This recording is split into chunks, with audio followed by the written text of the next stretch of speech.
Bonjour à toutes et à tous et bienvenue dans ce nouvel épisode de WWE News.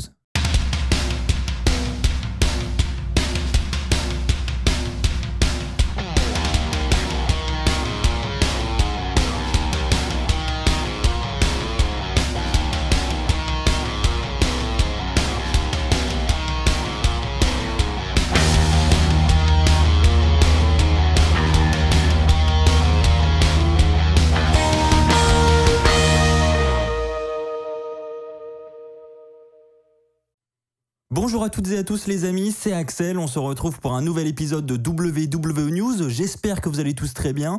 Au programme de cette nouvelle émission, nous allons parler du Thunderdome. Effectivement, la WWE pourrait retourner au sein de ce Thunderdome, on va en discuter ensemble. Je vous donnerai également des nouvelles de Natalya qui s'est exprimée suite à sa blessure. On parlera également de Ric Flair qui a été relâché par la WWE. Et enfin, pour terminer, je vous ferai comme chaque semaine la preview du SmackDown qui aura lieu ce soir aux États-Unis. Commençons par cette situation du Thunderdome. Alors vous le savez, la WWE est retournée sur les routes depuis le SmackDown d'avant Money in the Bank. Depuis, ça se passe plutôt bien, on a le retour du public, donc tout le monde est content.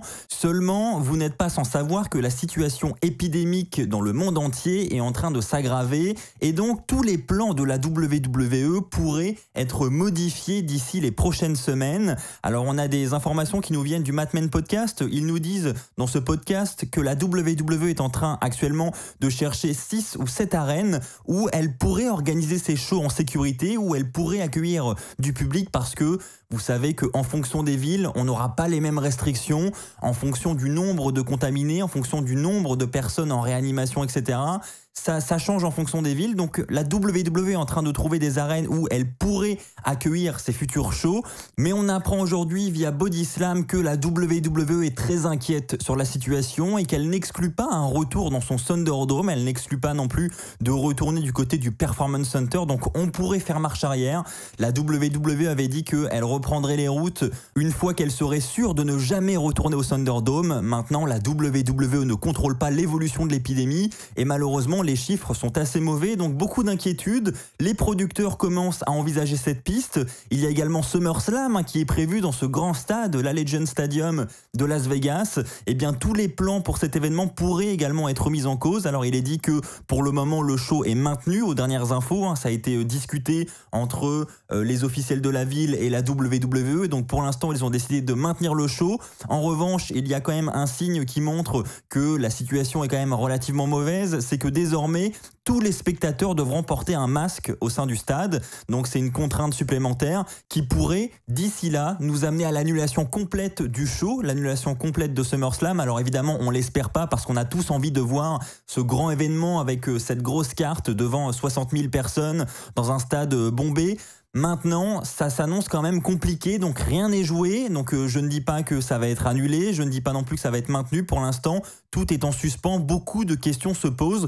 Donc évidemment, dès que j'ai des informations supplémentaires dans les jours qui arrivent, je vous en parlerai dans un épisode de WWE News. En attendant, sachez que vraiment rien n'est gravé dans le marbre. Maintenant les amis, je vais vous donner des informations sur Natalya et des nouvelles sur sa blessure puisque on sait qu'elle s'est blessée à Raw il y a une semaine, mais on ne sait pas exactement ce qu'elle a eu. Alors on savait que c'était un problème à la cheville, mais on n'avait pas les détails. Eh bien sachez que elle a participé au podcast qui s'appelle Table Talk et dans ce podcast, elle a donné des informations justement sur cette blessure. Alors elle nous dit qu'elle a déjà été opérée et que 3 jours plus tard, elle était déjà en train de marcher, donc c'est que ça se passe plutôt bien pour elle, tant mieux. Elle nous dit même qu'elle devrait d'ici 2 jours commencer à courir de nouveau sur un tapis de course, donc pour reprendre l'entraînement petit à petit.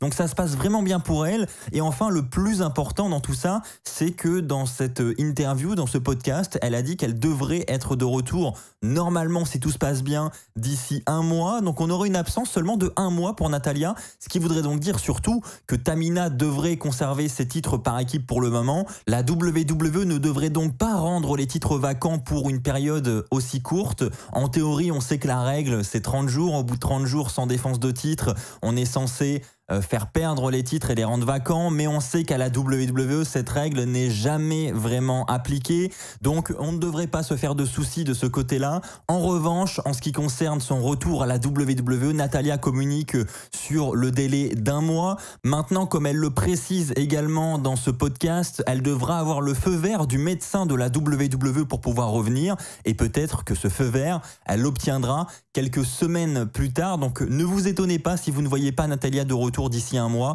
C'est le médecin qui aura la décision finale sur son retour. En attendant, les nouvelles sont plutôt encourageantes et sont plutôt rassurantes en ce qui concerne Natalya. C'est donc le principal. On lui souhaite maintenant un bon rétablissement. Je vais maintenant vous parler de Ric Flair. Alors vous ne le saviez peut-être pas, mais Ric Flair, même s'il n'apparaissait pas toujours devant les écrans de la WWE, il était sous contrat avec la fédération. Il avait ce qu'on appelle un contrat de légende, ce qui veut dire qu'il pouvait être utilisé à n'importe quel moment, comme on a pu le voir avec la storyline de Lacey Evans l'année dernière.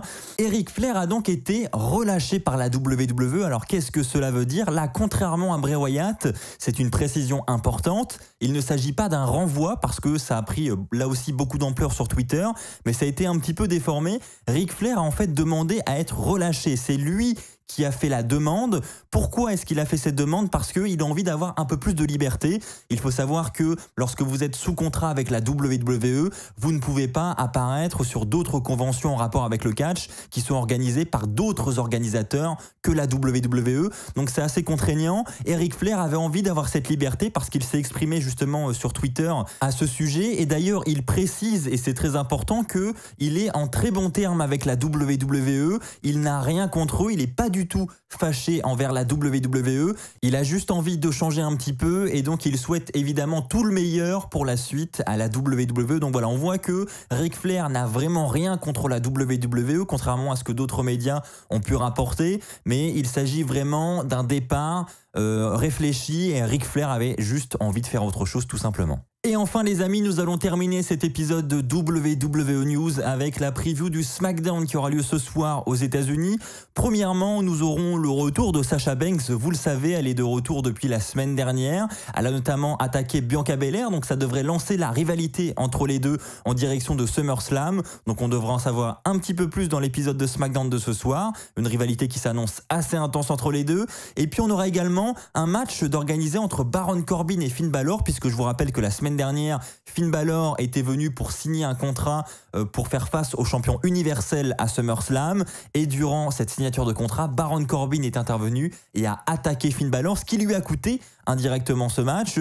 Donc très clairement, une rivalité semble là aussi se lancer entre les deux, et donc ça commencera avec un match ce soir à SmackDown. Voilà les amis, c'est ainsi que s'achève cet épisode de WWE News. J'espère qu'il vous aura plu. N'hésitez pas à réagir sur chacune de ces news dans l'espace commentaire qui est fait pour ça. On se retrouve donc très vite sur Fan France pour de nouvelles vidéos. D'ici là, portez-vous bien. N'oubliez pas de me rejoindre sur mes différents réseaux sociaux. N'oubliez pas de vous abonner à la chaîne YouTube. Et surtout, n'oubliez pas, soyez toujours très fiers d'être fan de catch. Allez, bye tout le monde.